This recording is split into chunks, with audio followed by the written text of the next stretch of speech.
प्यारे बच्चों, अगला सवाल दिया हुआ है कि 380 आम कुछ लड़के तथा लड़कियों के बीच जो कि संख्या में 85 है में बांट दिए जाते हैं। प्रत्येक लड़के को 4 आम और लड़की को 5 आम मिलते हैं, तो हमें लड़कों की संख्या बतानी है। ये हमारा सवाल है। ठीक है, बहुत ही आसान है। तो हम मान लेते हैं कि लड़कों की जो संख्या है वो कितनी होगी, x। तो इसमें से बॉयज होंगे कितने, बॉयज की जो संख्या है वो कितने हो जाएंगे, x। ठीक है, और गर्ल्स की जो संख्या होगी वो कितनी है, देखिए यहाँ पर दिया हुआ है लड़के तथा लड़कियों जो कि संख्या में 85, लड़के और लड़कियाँ दोनों कितनी हैं, 85। लड़के अगर x हैं तो लड़कियाँ कितनी हो जाएंगी, 85 माइनस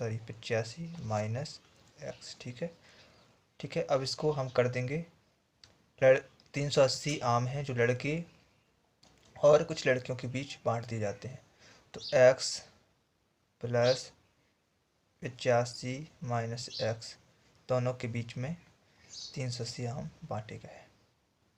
इसके बाद क्या दिया है कि प्रत्येक लड़के को 4 आम, 4 का मल्टीप्लाई कर देंगे, और पूछा है प्रत्येक लड़की को 5, तो यहाँ पर 5 का मल्टीप्लाई कर देंगे।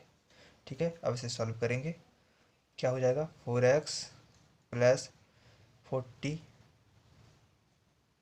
Minus 5x equal 380। जब इसको सॉल्व करेंगे तो कितना वैल्यू कितनी आएगी, 45। यही हमारा आंसर होगा। अगला सवाल दिया हुआ है कि जब किसी संख्या को उत्तरोत्तर 4 और 5 से अगर हम भाग दे दें तो शेषफल 1 और 4 बचता है। यदि इसी संख्या को अगर हम 5 और 4 से भाग दे दें तो शेषफल हमें फाइंड करना है। देखिए, कोई संख्या है, उसको अगर हम 4 से भाग देते हैं तो शेषफल कितना बचता है, 1, और 5 से भाग दे देते हैं तो शेषफल कितना बचता है, 4। ठीक है, तो यहाँ पर अगर हम कोई संख्या मान लें 1, सबसे छोटी संख्या कौन सी होती है, 1, तो भाज्य बराबर क्या होता है, भाज्य बराबर होता है भाजक गुणा भागफल प्लस शेषफल। तो 5 एकम 5 और 4 9, यहाँ पर कितने हो जाएंगे, 9। ठीक है, और इसको फाइंड करेंगे इस वाली संख्या को, तो कितने हो जाएंगे, 9 चौको 36 और 1 37। तो संख्या हमारे लिए कौन सी प्राप्त हो गई, 37। फिर वो पूछ रहा है जब इसी संख्या को उत्तरोत्तर 5 और 4 से भाग दें तो शेषफल क्या होगा। यानी कि 37 में हम पहले 5 से और फिर 4 से भाग दें तो यहाँ पर शेषफल कितना आना चाहिए। अब यहाँ पर देखिए आप, 5 का अगर हम 37 से भाग देंगे तो 5 चक्का 30, 5 7 35, इस पर कितना आया, 2। अब 4 का हम 7 में भाग देंगे तो कितनी बार जाएगा, एक बार से, इस पर कितना आएगा, 3। तो जो शेषफल आए हैं भाग देने पर कितना आएंगे, 2 और 3। यही हमारा आंसर होगा। प्रिय बच्चों, अगला सवाल दिया हुआ है, विभाजन के किसी प्रश्न में हमें भाजक भागफल का 4 गुना दिया है और शेषफल का 3 गुना दिया है, और शेषफल यदि 4 है तो भाज्य ज्ञात करना है। शेषफल कितना दिया हुआ है, 4। शेषफल दिया है 4, तो पूछ क्या रहा है, वो भाज्य। यहाँ पर देखिए आप, भाजक जो है वो भागफल का 4 गुना है और शेषफल का कौन कितना है, 3 गुना, कौन, भाजक। तो भाजक कितना हो जाएगा, शेषफल का 3 गुना है, भाजक शेषफल का 3 गुना, यानी कितने हो जाएगा, 12। ठीक है ना। फिर क्या दिया है, जो भागफल है वो भाजक है, जो भागफल का कितना है, 4 गुना। भागफल जो होगा कितना हो जाएगा, फिर भाजक है, भागफल का 4 गुना है भाजक, तो भागफल कितना हो जाएगा, 4 गुना करना है हमें भाजक को, तो भागफल कितना हो जाएगा, 3। तीजों को 12, यानी भाजक तभी तो 4 गुना होगा जब हम 3 भागफल को मानेंगे। ठीक है, अब हम भाज्य निकालेंगे, तो कैसे निकाल लेंगे बच्चों प्यारे, भाज्य बराबर क्या सूत्र होता है, भाजक यानी कि 12, भाजक गुणा भागफल यानी कि 3 प्लस शेषफल। तो इसका जो वैल्यू आएगी वो कितनी आएगी, 40। यही आंसर होगा हमारा। प्यारे बच्चों, अगला सवाल दिया हुआ है कि 3 और 200 के बीच में 7 से विभाजित होने वाली कितनी प्राकृतिक संख्याएं होंगी। ठीक है, हमें नंबर पूछ रहा है। ठीक है, तो 3 और 200 के बीच 7 से विभाजित हो जाए ऐसी कितनी संख्या है। तो पहले तो बच्चों 7 होगी, 14 होगी। ठीक है, उसके बाद 196 होगी। ठीक है, जो कि 7 से विभाजित हो जाए और 3 और 200 के बीच में हो। ठीक है ना, तो हमें कितनी संख्याएं ऐसी होंगी। तो जब हमें संख्याएं काउंट करनी होती हैं तो हम क्या करते हैं, last number minus first number यानी कि 196 माइनस के साथ प्लस बटे 2 प्लस 1, ये सूत्र होता है। प्यारे बच्चों, जब हम 196 में से 7 जाएंगे तो कितने बचेंगे, 189/2 प्लस 1। इसको हम डिवाइड कर देंगे, दो नाम, सॉरी बच्चों यहाँ पर 7 आएगा क्योंकि हमें 7 से विभाजित करना है। ठीक है, 7 दूनी 14, 18 यानी कि 4 बचे, 7 सतैया 49 यानी कि 27, 27 प्लस 1 कितना हो जाएगा, 28। यही हमारा आंसर होगा। प्यारे बच्चों, अगला सवाल दिया हुआ है कि 1 से लेकर 60 तक की सभी संख्याओं का योग किससे विभाजित होगा। सभी संख्याओं की बात कर रहा है तो सभी संख्याओं का सूत्र होता है n+1/2। ठीक है, n का मान क्या है, 60, प्लस n+1 का मान कितना हो जाएगा, 61/2, जो कि कितने से विभाजित होगा, 61 से। प्यारे बच्चों, अच्छा सवाल दिया हुआ है, किसी बांस के 0.1 और 5/8 भाग मिट्टी और पानी में है। ठीक है, तथा उसकी लंबाई 2.75 मीटर पानी के ऊपर है। तो बांस की हमें टोटल लंबाई याद करनी है। तो यहाँ पर देखिए, जो मिट्टी में है बांस है, जो मिट्टी में धंसा हुआ है वो कितना है, 0.1। इसका मतलब है 1/10। ठीक है, दशमलव हटाएंगे तो कितना आ जाएगा, 10। ठीक है, और पानी में यानी कि वाटर में कितना है, वाटर में है 5/8। ठीक है, तो इसकी अगर हम पूरी टोटल बांस की लेंथ माने, लंबाई माने, तो कितनी हो जाएगी, 8, 10 और 8 का जो एलसीएम आएगा वो कितना आएगा, 40। यानी कि दोनों डिविजिबल कितने से हो रहे हैं, 40 से। यानी कि जो बांस की पूरी टोटल लंबाई होगी वो हमने फिलहाल कितनी मान ली है, 40। जिसका 1/10 भाग मिट्टी में धंसा हुआ है, तो मिट्टी में कितना भाग धंसा हुआ होगा, 40 1/10 यानी कि 4 भाग। और वाटर में कितना धंसा हुआ होगा, यानी यहाँ पर दिया है 40 और 5/8 यानी कि 25। ठीक है ना, ठीक है, इतना निकल आया। मिट्टी में धंसा हुआ है 4 मीटर और वाटर में 25, और टोटल लंबाई कितनी है, 40। तो अब वो हमसे पूछ रहा है तथा उसकी लंबाई 2.75 मीटर पानी के ऊपर है। ठीक है ना, तो जो पानी के नीचे जो कितनी है लंबाई, वो होगी 40 माइनस 25 माइनस 4, यानी कि 40 में से हम 29 हटा देंगे तो कितने आ जाएंगे, 11th। ठीक है ना, तो 11th की जो वैल्यू दी है वो कितनी है, 11th यूनिट की वैल्यू है 2.75। ठीक है, तो 1 की वैल्यू कितनी आ जाएगी प्यारे बच्चों, 1 यूनिट की 2.75/11th। ठीक है, इसको हम काट देंगे, इसकी जो वैल्यू आएगी वो कितनी आ जाएगी, 0.25। ठीक है, हमें कितने की निकालनी है, बांस कितनी है, 40, यानी कि 40 की निकालेंगे 40 की, तो कितना आ जाएगा, 10 मीटर। यही आंसर होगा।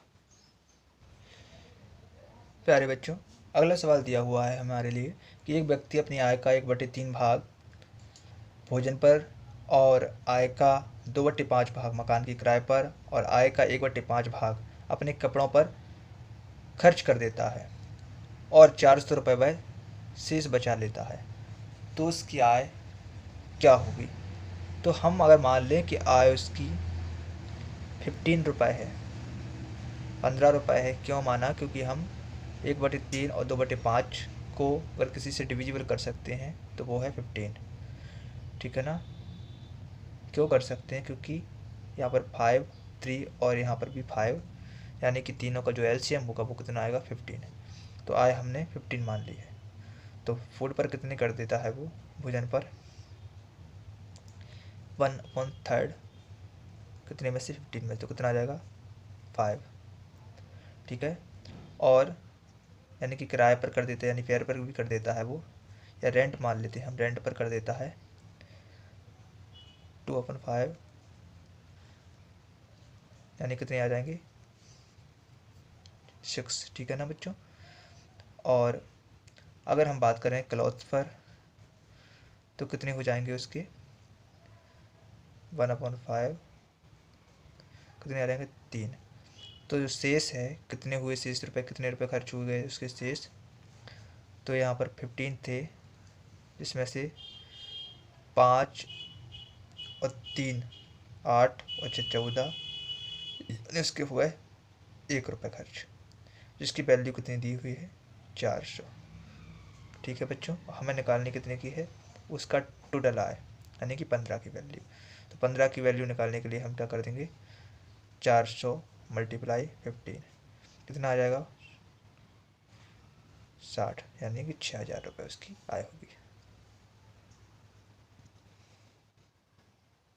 प्यारे बच्चों, अगला सवाल दिया हुआ है कि 0.47 पर जो बार चढ़ा है उसको अगर हम भिन्न के रूप में बदलें तो हमारा परिणाम क्या होगा। प्यारे बच्चों, हम जानते हैं कि जितनी बार भी संख्या पर बार लगा होता है उतने ही 9 नीचे आते हैं। तो 0.47 बार कितनी संख्या पर लगा है 2, तो यहाँ पर 2 9 आ जाएंगे, 99, ठीक है, यही हमारा आंसर होगा। प्यारे बच्चों, अगला क्वेश्चन दिया हुआ है कि इस संख्या का हमें इकाई अंक ज्ञात करना है। तो प्यारे बच्चों, जब किसी संख्या का इकाई अंक 7 दिया हो तो उस पर जितनी भी घात होती है उस सभी घात को हम 4 से डिवाइड कर देते हैं और जो रिमाइंडर बचता है उसको हम 7 के घात के ऊपर लिखकर उसको सॉल्व करते हैं और जो आता है उसका जो इकाई अंक होता है वही उस संख्या का इकाई अंक होता है। जैसे कि 754, इसको हम 4 से डिवाइड करेंगे, भाग देंगे तो कितनी बार जाएगा 4 एकम 4, 4 अट्ठे 32, 4 अट्ठे 32, यानी कि कितने बचे 2। तो जो रिमाइंडर आया है वो कितना आया है 2। तो जो इकाई अंक है उसके ऊपर 7 की पावर 2 लिख देंगे क्योंकि जो रिमाइंडर आया है इसको सॉल्व करेंगे तो कितना आएगा 7 से 49, 49 में इकाई अंक कौन होगा 9। तो यही हमारा आंसर होगा। प्यारे बच्चों, सवाल दिया हुआ है कि 3 संख्याओं में द्वितीय संख्या प्रथम संख्या के 2 गुने के बराबर है और तृतीय संख्या के 3 गुने के बराबर है। यदि तीनों संख्याओं का औसत 44 है तो हमें प्रथम संख्या और तृतीय संख्या जो प्राप्त हुई है उसका अंतर हमें बताना है। तो यहाँ पर हम देख लेते हैं फर्स्ट संख्या, यहाँ पर ऐसे लिख लेते हैं फर्स्ट संख्या, सेकंड संख्या एंड थर्ड संख्या, ठीक है। फर्स्ट संख्या पूछ रहा है, द्वितीय संख्या जो है वो प्रथम संख्या के दुगने के बराबर है। कौन सी संख्या, द्वितीय संख्या। द्वितीय संख्या पहली संख्या के दुगने के बराबर, तो पहली संख्या 1 होगी तो दूसरी संख्या दुगनी होगी यानी 2 होगी, ठीक है। और दूसरी बात कर रहा है तृतीय संख्या जो है तृतीय संख्या के 3 गुने के बराबर है। कौन सी संख्या, द्वितीय संख्या। जो दूसरी संख्या है यानी कि जो ये वाली संख्या तीसरी संख्या के तिगुने के बराबर है, यानी कि जे 3 हो जाएगी तो जे क्या होगी 1, कि इसके 3 गुने के बराबर है कौन सी, द्वितीय संख्या, ठीक है। इसको हम सॉल्व करेंगे। सॉल्व कैसे किया जाता है, इसका इसमें मल्टीप्लाई करते हैं तो 3, इसका इसमें मल्टीप्लाई करेंगे 6 और इसका इसमें करेंगे तो 2। ठीक है, इनका पूछ रहा है, फिर आगे दिया है तीनों संख्याओं का औसत 44 है, यानी कि इनका औसत कितना है 44। तो इसको अपन एक्स भी मान सकते हैं कुछ समय के लिए सॉल्व करने के लिए, ताकि आपको समझ में अच्छे से आ जाए। 3x और 6 और 3 9 11, यानी कि 11x की जो वैल्यू दी है 11, औसत कैसे निकालते हैं, सभी संख्याओं का योग और उतनी ही संख्या हम बटे में रख देते हैं। ठीक है, इसका 11 44। ठीक है, अब इसको सॉल्व करेंगे। जो हमें x की जो वैल्यू 11x 44 इंटू 3, तो x का जो मान होता है वो 44 गुणा 3/11, यानी कि 11 से काट सकते थे, 11 चौको 44, यानी 4×12। x की जो वैल्यू आती वो कितनी आती 12। अब इसमें मान रख देते हम। तो प्रथम और तृतीय संख्या का अंतर पूछा है, तो प्रथम संख्या यानी कि 12 और तृतीय संख्या कौन सी है, सॉरी यहाँ पर प्रथम और तृतीय संख्या दी हुई है। प्रथम संख्या है 3, तो x का जो मान है 12 है, तो कितनी हो जाएगा 36, और जो तृतीय संख्या है वो कितनी है 2, यानी कि 12 × 2 यानी 12 दूनी 24। ठीक है, अब दोनों संख्याओं का अंतर पूछा है तो अंतर कर देंगे, इसका जो रिजल्ट आएगा वो कितना आएगा 12। ठीक है ना, ये हमारा आंसर होगा। प्यारे बच्चों, अगला सवाल दिया हुआ है कि 5 अंकों की सबसे छोटी से छोटी संख्या जो 476 से विभाजित होती है। तो 5 अंकों की सबसे छोटी संख्या क्या होती है 10,000। ठीक है ना, इसको हम 476 से डिवाइड कर देंगे तो कितनी बार जाएगा 2 बार, है ना। कितना आ जाएगा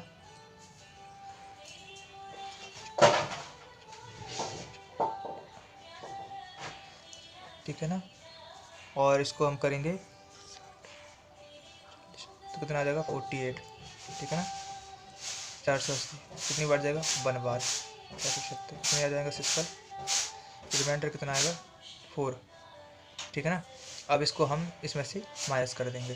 ठीक है, 476 माइनस की 4 कितना बचेगा 472, 472 बचेगा। ठीक है ना, अब जो संख्या आई है उस संख्या में हम इस संख्या को ऐड कर देंगे तो हमें वो प्राप्त संख्या आ जाएगी 10,000 प्लस 472। तो कितना हो जाएगा प्यारे बच्चों 10,700 472, यही हमारा आंसर होगा।